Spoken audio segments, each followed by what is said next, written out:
سلااف از خێرەدین خێرنەدی کەرەمکە نوچەیەن بەرەدایی یەن ئێرۆ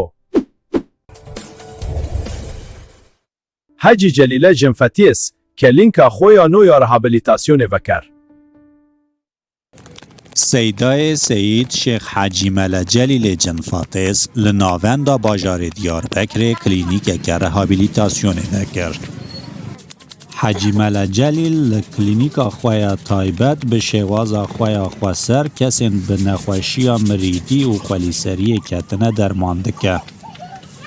Hem welatiyên ji her çar aliyê welat eleqeyeke mezin nîşanî hunera destê Mele Celîl dan û serdana klînîka wî kirin. نۆچەگەهانەی مەقادۆ 21 میکرۆفۆن درێزی مەلە جەلیل کرد و ئاگاهیên girîng jê wergirtin. Kesin bi fikra brat yo gelan bûne berovêtiyên gelan blower enjambment. Ez serê wan didim berşemakin heta xwelîserî jû serê wan dat weşe û vedigerin ser aslê xwe. Bilê eger hûn bixwazin serdana Mele Celîl bikin peywendiyê me redeynin.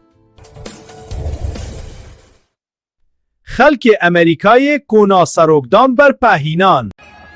Xelkê Amerîkayê ji ber gotinên wî yên li dijî dewlet û neteweya wan qûna serokê xwe Donald Trump dan berpehînan û ew protesto kirin. Hêjayê gotinê ye ku Donald Trump gotinên weke serdema dewlet netewe nemaye û divê dewleta wan entegrasyonê dewletên cîran bibe bikaranî bû.